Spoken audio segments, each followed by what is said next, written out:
किसी ने क्या कमाल की बात कही है। कितना भी ज्ञानियों के साथ बैठ लो, तजुर्बा तो जीवन में बेवकूफ बनने के बाद ही आता है। Welcome to my podcast, my blog. एक बहुत पुरानी कहानी है।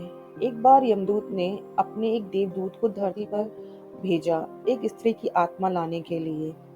देवदूत जब धरती पर आया तो देखता है कि उस महिला की 3 छोटी छोटी बच्चियां हैं जो रो रो कर उनका बुरा हाल है। घर में पति की पहले ही मौत हो चुकी है और उनको संभालने वाला कोई नहीं है। देवदूत का हृदय पिघल गया और वो यमराज के पास खाली हाथ चला गया और कहा, माफ करना, मैं आत्मा नहीं ला पाया। आपको नहीं पता, उसकी 3 छोटी छोटी बच्चियां हैं, कौन संभालेगा? और वो महिला है, उसके घर में भी कोई बचा नहीं है उन बच्चियों का ख्याल रखने के लिए। मुझसे नहीं हो पाया।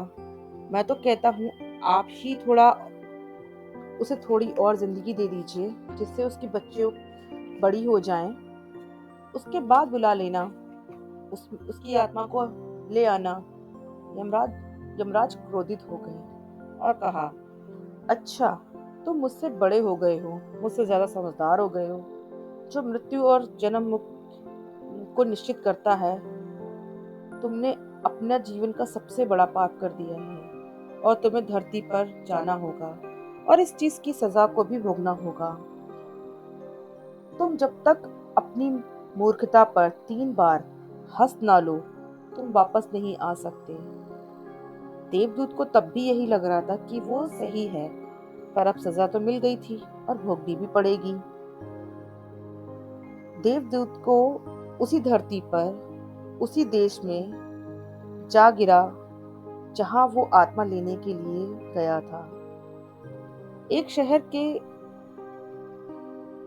सड़क किनारे फटे हाल मनुष्य रूप में पड़ा था। तभी एक गांव से जूता बनाने वाला कारीगर शहर आया। वो अपने बच्चों के लिए गर्म कपड़े, कंबल लेने आया था, क्योंकि सर्दियों के दिन थे। तभी उसने देखा सड़क किनारे एक फटे हाल में उससे भी गरीब एक मनुष्य पड़ा हुआ है। तो उसने सोचा कि उसकी मदद करते हैं। जो देवदूत मनुष्य रूप में वहां पड़ा हुआ था, उसके लिए गर्म कपड़े, कंबल उसने उस जूता बनाने वाले ने खरीदे। फिर उसको ये पता चला कि उसके पास रहने के लिए जगह भी नहीं है, तो बोला, भाई, मेरे घर ही रह लेना। वो दोनों साथ साथ जाने लगे। रास्ते में उस जूता बनाने वाले आदमी ने देवदूत को समझाया कि उसकी पत्नी गुस्सा करेगी। पैसा बड़ी मुश्किल से जमा किया था बच्चों के लिए गर्म कपड़े लाने के लिए, और मैंने तुम्हारे लिए कपड़े और कंबल खरीद लिया। वो पत्नी जो भी बोलेगी सुन लेना। वो दोनों घर पहुंचे। कारीगर की पत्नी ने गुस्सा करना शुरू किया। देवदूत मन ही मन सोचने लगा कि मैं अब आ गया हूँ तो अब बहुत सारा धन होगा, ऐश्वर्य होगी, संपदा होगी। समझ ही नहीं आप पा रही है ये। बस ये देख रही है कि मेरे बच्चों के कपड़े नहीं आ पाए। वैसे भी इंसान ज्यादा दूर का देख कहाँ पाता है। कारीगर ने पूछा, हंस क्यों रहे हो भाई? देवदूत ने कहा, 3 बार हंस लूं फिर बताऊंगा। कारीगर की पत्नी ने गुस्सा करना बंद किया। फिर वो दौर धीरे धीरे उसके घर में रहने लगा। देवदूत जो काम कारीगर कर रहा था, वो काम देवदूत ने करना शुरू किया और इतना पैसा कमाया, इतना अच्छा काम किया, इतना कमाल का काम किया कि पूरे देश में उसकी ख्याति फैल गई। यहाँ तक कि उस देश के सम्राट ने भी उसी से जूते बनवाना शुरू कर दिया था। एक दिन सम्राट का आदमी आया और बहुत थोड़ा सा चमड़ा लाया और बोला, बहुत कीमती चमड़ा है और बहुत ध्यान से जूते बनाने हैं, चप्पल नहीं बनाने हैं। क्योंकि उस देश की प्रथा थी कि इंसान को चप्पल तभी पहनाई जाती थी जब उस व्यक्ति की मृत्यु हो जाए और उसको मरघट तक ले जाया जाता था। उसने कहा, भाई ध्यान रखना, जूते ही बनाने हैं, चप्पल नहीं बनाने हैं, चमड़ा बहुत लिमिटेड है। देवदूत को तो सब पता था। उसने चप्पल बनाना शुरू कर दिया और चप्पल बना दी। कारीगर को ये देख के बहुत गुस्सा आया और उसने देवदूत को डंडा लेके मारना शुरू कर दिया। तुझे समझ नहीं आता, मरवाएगा, फांसी दिलवाएगा। सम्राट के लिए जूते बनाने थे, इतना ही चमड़ा था और तूने चप्पल क्यों बना दी? तो उतने में ही सम्राट का आदमी भागते हुए आया और उसने बोला, तुमने चमड़े से जूते तो नहीं बना दिए, उससे चप्पल बनानी थी। सम्राट की मृत्यु हो गई है। सम्राट तो चाहते थे कि वो उस चमड़े से जूते पहने, पर अब उससे चप्पल बननी है। वो चप्पल पहनकर मरघट तक उनको ले जाया जाएगा।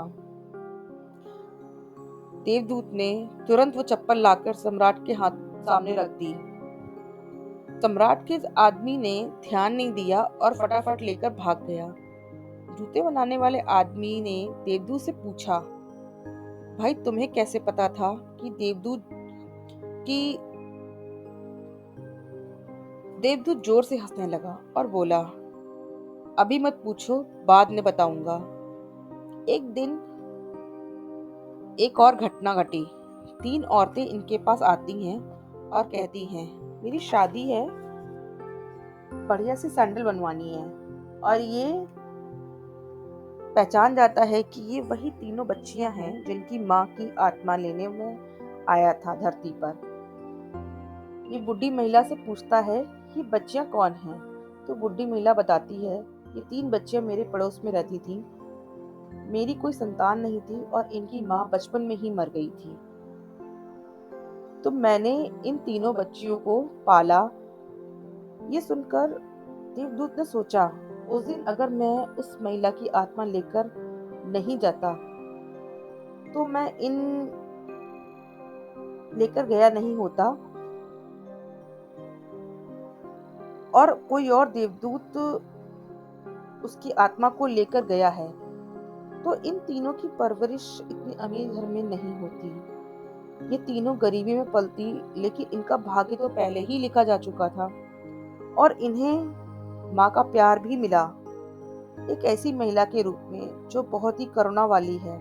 उस दिन देवदूत तीसरी बार हंसा और जोर जोर से हंसा। और फिर जूते बनाने वाले ने, कारीगर ने उससे पूछा, अब तो बता दे भाई। देवदूत ने उसे पूरी बात बताई और कहा कि मैं अपना दंड भोग रहा था और मुझसे आज समझ में आ गया कि जो ऊपर वाले ने का खेल है उससे बेहतर कोई जानता नहीं है। इसलिए क्या होगा, कैसे होगा, अच्छा होगा, बुरा होगा, सौभाग्य होगा, दुर्भाग्य होगा, ये सब सोचना बंद कीजिए और अपने जीवन को जीना शुरू कीजिए। तो ये थी आज की कहानी।